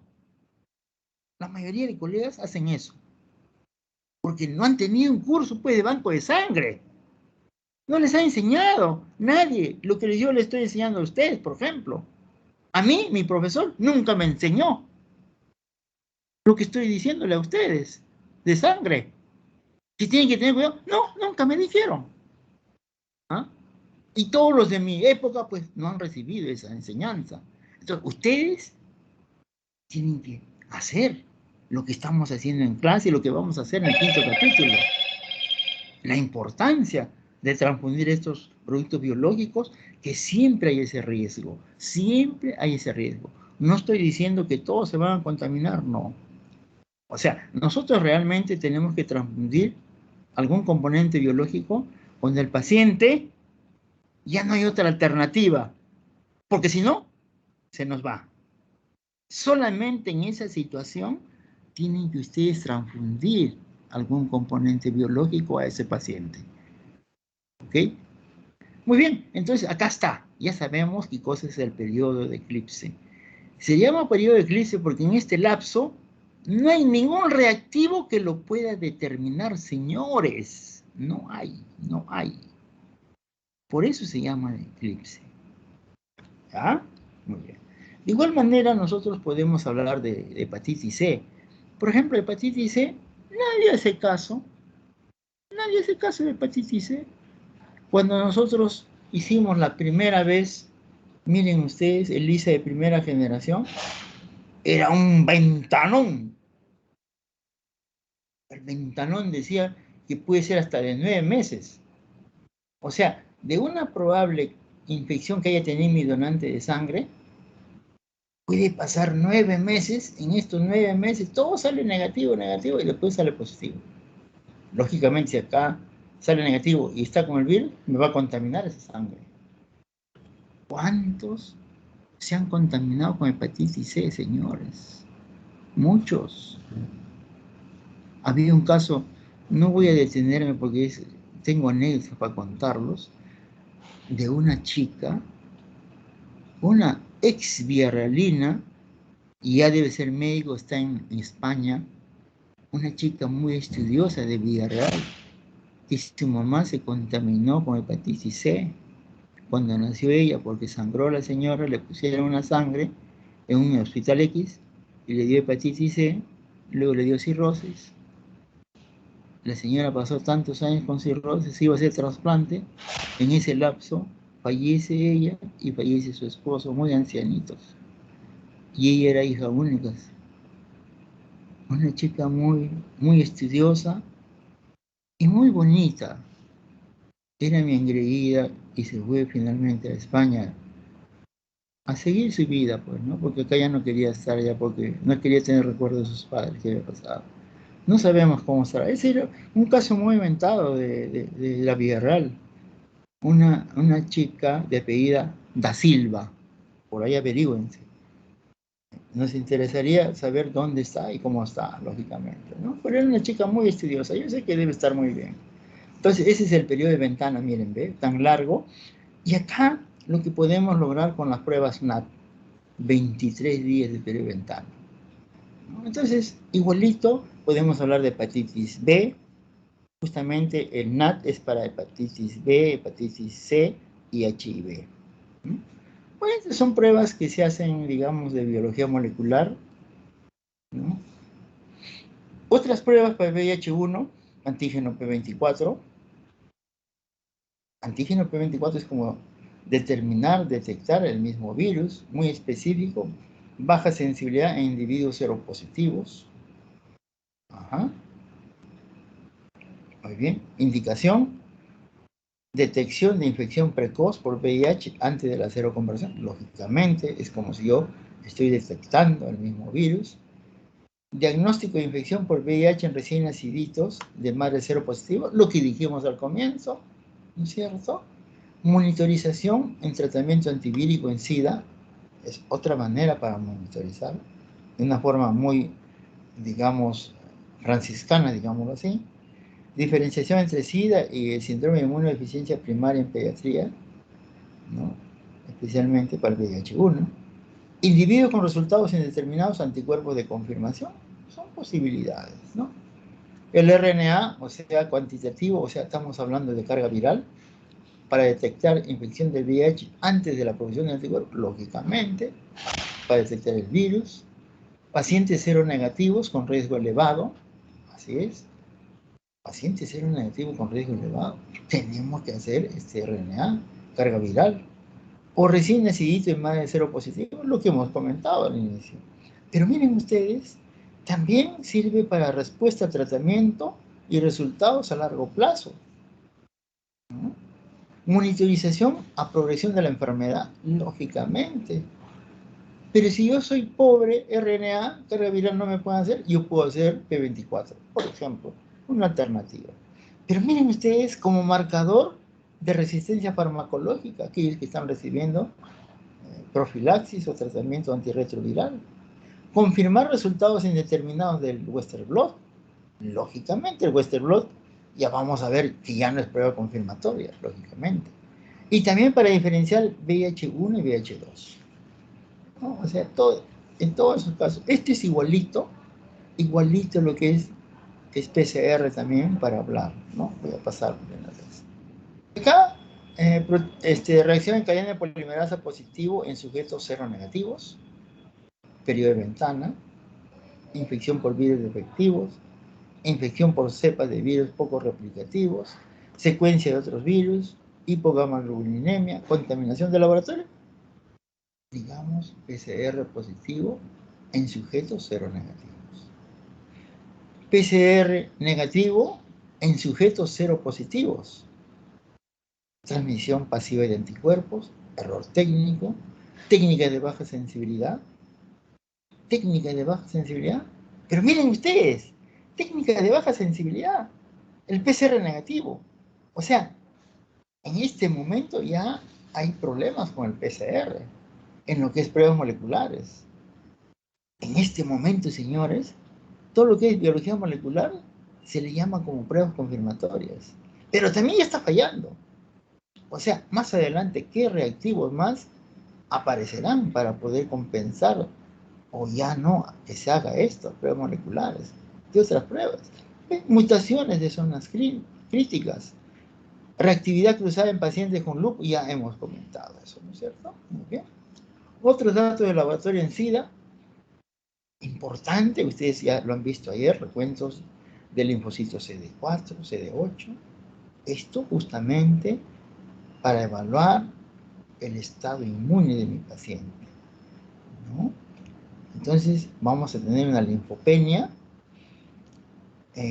disminución de CD4, que son los colaboradores, inductores. Los valores normales son de 400 a 1600. Yo puedo poner acá un promedio de 1000. Vamos a poner el promedio de 1000. CD8 puede aumentar, son los supresores, valor normal de 200 a 800. Podemos ponerle, digamos, un promedio de 500, ¿no es cierto? 500 CD4 por milímetro cúbico. Pero miren ustedes, esta relación CD4 sobre CD8 normalmente es 2. Si acá es 1000, acá es 500, 1000 entre 500, 2. Pero el SIDA dice es cuando es menos de 1. Y si es menos de 1, quiere decir, si acá es 500, acá es 1000, perdón, acá es 1000 CD4 y acá es 500, esto, que es 1000, va a bajar. Va a bajar a 500, y 500 es 1, un poquito menos de 500. Y acá 500, menos de 1, SIDA. Eso quiere decir que el CD4 va a bajar. ¿Y cuándo se va a hacer SIDA? Después de 8 o 15 años. O sea, el CD4 va a bajar de 30 a 50 por cada año. En ese lapso de 8 o 15 años se va a volver SIDA. Ese es el por qué está clínicamente latente esto, ¿no? Sabemos también que el tratamiento antirretroviral, el CD4 se va a iniciar cuando es menor de 500 por milímetro cúbico. ¿Ya? Tenemos que iniciar el tratamiento antirretroviral. Profilaxis por neumonía, por neumocistis carini, el CD4 cuando es menos de 200. ¿No? Son alternativas que podemos utilizar, ¿no? Y acá más enfermedades, de 500 a 800 CD4, infecciones bacterianas, respiratorias, etc. En menos de 500, sarcoma de Kaposi, de 200 a 500, todas estas cosas, sudoraciones, cándida, reactivación de una tuberculosis, etc., ¿no? Menos de 200, neumocistis carini, criptococosis, micobacterio avium, etc. Demencia. Menos de 50, toxoplasmosis, citomegalovirus y muerte. Ese es el camino más o menos si es que no hacemos nada con nuestro paciente. Ustedes saben que todo esto ya reciben tratamientos antirretrovirales y estos se van reponiendo poco a poco. Y ya no se mueren. Normalmente estos pacientes, señores, ya no se mueren, ¿no? ¿Y qué es la carga viral? Lo que hemos hablado hace un momentito, cantidad de virus presente en la sangre, es indicador confiable del riesgo de la progresión de la enfermedad. O sea, podemos decir, mientras más alta carga viral, probable las defensas bajen. Ajá. Muy bien. Se expresa en copias por mililitro. Así tenemos que los estadios avanzados, las cargas virales son mayores de 500.000 copias por mililitro. Son estadios bastante avanzados. Los tratamientos antirretrovirales deben llevar a que la carga viral en esas personas sean indetectables. Y cuando es indetectable, este límite, digamos, si analizamos, es de 200 o 50 copias. Miren, ve, 250, ¿cómo ha bajado tremendamente? ¿No? Ese es el momento ideal, digamos, ¿no? Por eso es que ya las personas ya no se mueren, ¿no? Pueden tener hijos, pueden vivir tranquilos, pueden tener relación y ya no contaminan. Van a llegar a esa cantidad de carga viral y hacen su vida normal, señores. En el mundo es así ahora. Los de HIV ya no se mueren, como antes. ¿Cuántos hemos tenido que se han fallecido, ¿no? Los linfocitos CD4 ya sabemos, ¿no es cierto? Que evalúa el estado inmune, ya hemos comentado. CD4 son moléculas que existen en linfocitos ayudadores del sistema inmune. Las personas normales tienen aproximadamente 1000, ya dijimos, los valores normales, linfocitos CD4 por centímetro cúbico en la sangre. Las enfermedades oportunistas ocurren los linfocitos debajo de 200 CD4, ya eso hemos comentado. Acá, para ver también este esquema, normalmente, mire, ve, en una probable infección, acá estamos viendo el CD4, alrededor de 1000, como al inicio de una infección baja, luego se repone algo y va bajando lentamente de 30 a 50 por 8 años, 15 años, miren, ve, y se presenta el SIDA, ¿no? Y miren la carga viral, no hay nada, en un ataque, en las primeras semanas, 3, 6 semanas, aumenta la carga, muy alta, y luego, ¡pum!, baja. Y luego de 12 semanas, se mantiene la carga muy, digamos, deprimida, la carga viral, y cuando vemos que el CD4 estaba bajando, este comienza a aumentar, ¿no es cierto? Acá están los síntomas, acá ya aparecen los síntomas, ¿no? Aumenta más la carga, y acá se muere. Entonces, para que esto no suceda, nosotros tenemos que tratar con tratamientos antirretrovirales, ¿no? Esa es la manera como debemos tratar a estos pacientes, ¿no? Y ya los pacientes en la actualidad ya no fallecen. Esa es la misma diapositiva y esta también. Muy bien, otros datos de laboratorio en SIDA. Vamos a tener aumento de gamma globulinas, inmunoglobulina G, inmunoglobulina A, M, ¿no? Especialmente en las infecciones oportunistas. Podemos tener hipoalbuminemia, leucopenia, anemia, trombocitopenia idiopática, aumento de transaminasas, disminución de las funciones de las células T, disminución de la hipersensibilidad retardada, infecciones oportunistas, la instalación de neoplasias. Otros datos serológicos, pero ojo, que no es diagnóstico, aumento de alfa-interferón ácido lábil, se relaciona muchas veces a enfermedades autoinmunes, pacientes homosexuales, SIDA, especialmente un 63%, pacientes homosexuales sin SIDA, 29%, etc. Podemos tener otro dato, un aumento de alfa-1 timosina, en sanos tenemos 1%, pacientes con SIDA 70-80%, pacientes con síndrome de linfoadenopatía reactiva de 60-70%, aumento de beta-2 microglobulinas se correlaciona con un cuadro clínico infeccioso, con hepatitis, enfermedad renal, neoplasias de células B, mieloma múltiple, y otra prueba también un aumento de inmunocomplejos circulantes. ¿No? Son algunas pruebas que nos pueden dar estos pacientes con esta patología de SIDA, ¿no? Y acá el algoritmo, ¿no? Si nos relacionamos, digamos, con anticuerpos de ELISA, si eso es no reactivo, ausencia de infección por VIH, no reactivo. Si esa prueba sale reactiva, hay que repetir. Y si se repite, hace reactiva, hay que hacer la confirmación. Acá todavía decimos confirmación por Western blot, ya no son pruebas confirmatorias. O sea, si es positivo, hay infección por VIH. Si esta confirmación, el PCR, el PCR sí es una prueba confirmatoria ahora, es positivo, es una infección por VIH, ¿no? Si eso es negativo, ya ni se sospecha infección por VIH, ¿no? Los resultados indeterminados hay que hacer PCR, si sale negativo, ausencia de infección. No, más o menos el camino. Y vamos a hablar ahora del HTLV, rapidito nomás. Tenemos el agente infeccioso HTLV, el 1 y el 2. Ya sabemos que pertenece a esta familia de oncovirus. La transmisión vía sexual parenteral y leche materna. Este es importante, señores. Acuérdense, ¿eh? Leche materna.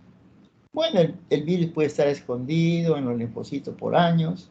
Hay una serie de sintomatología, lesiones dérmicas, etcétera, etcétera. Puede haber leucemia asociado a HTLV, como hemos mencionado. Hay procesos neurológicos, hay infecciones oportunistas, citomegalovirus, herpes y hongos, ¿cierto? Los métodos de diagnóstico, anticuerpos de detección y los síntomas, ¿no?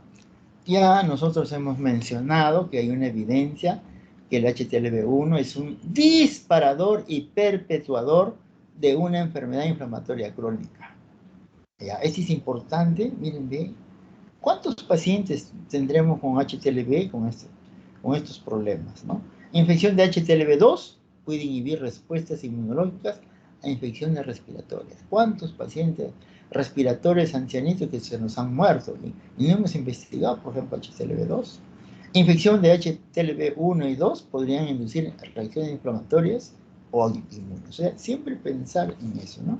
Y aquí para que vean la diferenciación del HIV, del HTLV, miren su núcleo, acá es cilíndrico, ¿no? Y acá su núcleo es icosaédrico, ¿no? Muy bonita esa diapositiva, ¿no? Esta es una estructura que ya la hemos visto, en este caso del HTLV, ¿no? De igual manera, todas estas proteínas, en algunos casos cambian su estructura. El HTLV es icosaédrico, ¿no? Y acá el genoma de HTLV, todas las estructuras principales, los genes estructurales, ¿no? Y los genes accesorios que ustedes están viendo acá, ¿cierto? Muy característico de cada uno. Y cuando hablamos del anticuerpo HTLV2, nosotros podemos decir que fue aislado en pacientes con un tipo de leucemia llamado a células vellosas, y también se encontraron en personas que había un aumento de infecciones bacterianas. Miren, ¿ven? Y eso nosotros no lo estudiamos, y tenemos que estudiarlo, ¿no? Y la seroconversión, ¿no es cierto?, de HTLV se produce, ¿no es cierto?, del 3 al 63% de receptores de transfusión de sangre. O sea, hay un porcentaje grande. Antiguamente no se hacían las pruebas. O sea, ¿cuántas personas que donan sangre han estado positivos, en otras palabras? Miren, ve, hasta 63%, ¿no? Daban cero conversión. 25% en lactantes con leche materna. O sea, yo tuve casos, una señora que tenía HTLV y de sus 5 hijos, todos los hijos tomaban leche, pero habían 2 nada más que tomaban más. Y esos 2 tenían HTLV positivo. Miren ustedes. Pequeño porcentaje de parejas sexuales, pero siempre hay ese problema. O sea, todos tenemos que cuidarnos. Y cuando hablamos del HTLV, miren, ve, está relacionado a 2 cosas, un problema hematológico y otro neurológico. Leucemia, linfoma, células T del adulto. El riesgo de la enfermedad es de 2 a 4% después de 20 años. Ese es el problema, porque, digamos, el ministerio pues no hace nada, ¿no? ¿Para qué irá en 20 años qué cosa? No sé. ¿Por qué no hay interés en cuidarnos a nosotros esto? Enfermedad neurológico-degenerativa, ya todos conocemos, la paraparesia espástica tropical en el Caribe y la mielopatía asociada al HTLV en Japón. Y esto puede provocar enfermedad, digamos, a los 4 años después de una transfusión de sangre, por ejemplo, ¿no? Entonces, todo tiene su riesgo. Si comparamos esto con el HIV, lógicamente, la mayoría de estos pacientes no hay tratamiento y se mueren. Si comparo con el HIV, hoy día los HIV ya no se mueren, ¿no? Más adelante, ¿qué será? En Estados Unidos, miren ustedes, las proporciones de prostitutas, drogadictos, 49%, etc. Donantes de sangre era muy poquísimo. En el Caribe, la población general, 5%, en toda la población, individuos de edad avanzada, 15%. Y en Japón, miren, más frecuente. En la población general, 15%, y en la edad avanzada, 30%. ¿No? Y muchas de esas personas no tienen la enfermedad, ¿no? Entonces, hay un pequeño porcentaje que llegan a tener este problema. Y acá, para ver el Western blot, que ya no se llama, pues, pruebas confirmatorias, sino son pruebas complementarias, señores. Así se le llama ahora, ¿no? Y acá está lo que hemos visto, los corridos de Western blot. Ya hemos conversado algo de igual manera, ¿no? Y podemos decir, miren ustedes, los seropositivos. ¿Cuántos seropositivos existen asintomáticos? Hay muchos seropositivos asintomáticos. Lógico, hemos dicho que puede ser de 2 al 5% nada más que pueden hacer la enfermedad. 2 al 5% hacen la enfermedad. O sea, el resto que son seropositivos pueden estar transmitiendo, y algunas de ellas, de esas personas, pueden, digamos, producir la enfermedad. Entonces es muy necesario. Yo creo que para casarse no solamente el HIV, también el HTLV. Y lo peor, que si tenemos esta patología, no morimos, ¿no? Entonces, toda esta población tenemos que hacer una vigilancia neurológica y hematológica de forma periódica. El asunto es, ¿qué le digo a esa persona? Porque las personas son muy sugestivas, ¿ah? Muy sugestivas, ¿no? Entonces decirle, señor, ¿sabe qué? Usted tiene esta enfermedad, pero no se sabe, hay que saber entender a esas personas. Decirle la verdad, ¿no? Que en el mundo hay muchas personas así, pero que la gran mayoría viven sanos, normales, ¿no? Porque si usted no le dicen la verdad, esas personas se van a internet y ahí ven, ¿no? Yo he tenido así, pues yo quería darle una explicación muy vaga, ¿no? Doctor, usted me ha engañado. Entonces yo ahora se los digo, pues, la verdad, ¿no? Ya, pues, ¿qué se va a hacer, no? Pero hay muchas personas que no están preparadas y hay que derivarlos a un apoyo psicológico, es muy importante. Hay personas que se pueden matar. Prefiero matarme que voy a estar pensando en tener en un momento un problema neurológico o hematológico, dicen, y se pueden matar, pues. Entonces hay que pensarlo bastante, señores.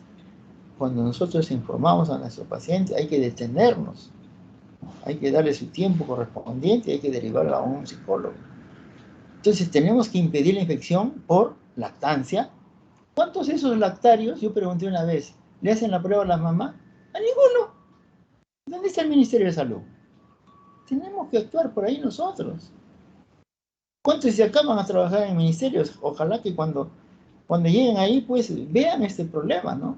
Tenemos que hacer algo, señores, por HTLV. No hacemos nada. El contacto sexual, no solamente por VIH. Esta es otra manera. No porque yo sea hombre, no importa, voy a contaminar a la mujer. No, tampoco, pues, señores. Tenemos que ver, ¿no? Si yo tengo HTLV, prefiero no tener hijos, pues. Porque yo voy a tener contacto con esa dama y lo voy a contaminar. ¿Ah? Y no sabemos si ella puede responder a la enfermedad y se muere. O sea, puede ser un asesino, sabiendo lo que es. Entonces tenemos que realmente valorar todas estas cosas, no solamente etcétera, etcétera. ¿No? Entonces, miren, todos nosotros, si tenemos contacto sexual con una dama, tenemos que hacer esta prueba, HTLV, no solamente HIV. Bueno, impedir infección por transfusiones de sangre, eso lo hacemos a todos. Entonces, doctor, ustedes me dirán, pues, ¿qué hago? ¿Cómo hago? Yo les he dicho siempre a ustedes, vengan a donar sangre. Y ahí hacemos todas esas pruebas. De paso, les sirve para ver su estado, cómo estamos cada uno de ustedes. Y lógicamente, todos los resultados son confidenciales.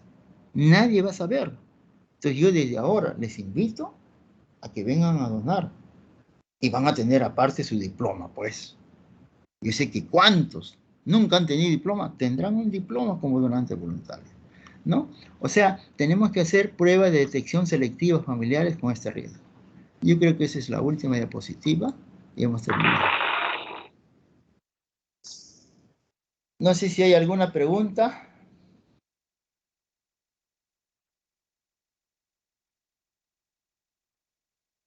Delegado, o ya no están ya se han ido todos. No, doctor, acá estamos. Se han cansado, me imagino, ¿no? Mucho. Muy larga la clase. Sí, yo sabía que era muy larga. ¿Ninguna pregunta?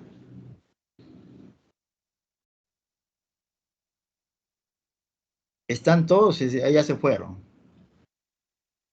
Se han ido, ¿no? No, sí, Pero doctor, sí justo, estamos. ya justo es el Presente, momento.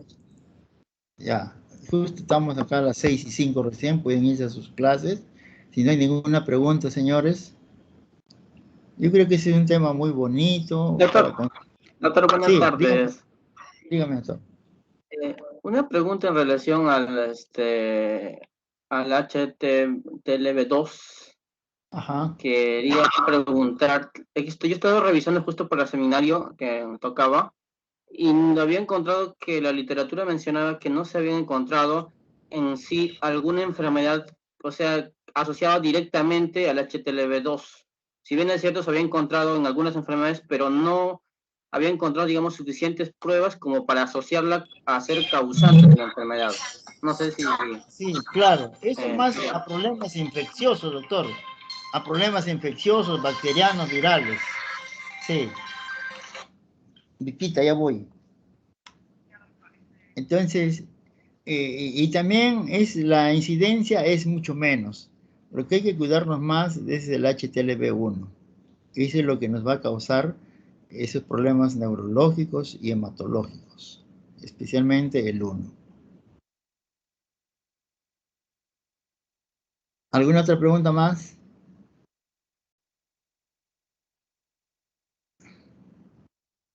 Bueno, de repente, pues, va a llegar un momento que vamos a estar en forma virtual, probablemente cuando estemos en el 5.º capítulo, ojalá vamos a poder conversar mejor, más así acerca, vamos a estar ahí, ¿no? De repente va a ser un momento más directo que podemos conversarlo, ¿no? Entonces, si no hay más preguntas, vamos a acabar acá nuestra clase. Yo sé que están cansados, ¿no? Y disculpen por empezar un poco tarde, vamos a ver cómo corregimos para empezar más temprano. Y les ruego que a los doctores que faltan su seminario, que nos hagan saber los delegados, por favor, ¿ya? Y sobre las donaciones de sangre, ustedes me avisan. Miren, ve, todas estas cosas. Además es bueno saber cómo estoy yo, ¿no? Y todas esas pruebas le van a hacer gratis, acá nadie le va a cobrar, ¿no? Son 7 pruebas. ¿Quién no quisiera hacerse todas esas 7 pruebas? Y de calidad, por supuesto, no cualquier reactivo, ¿ya? A ver, delegados, ahí nomás nos quedamos o hay alguna cosa más para agregar.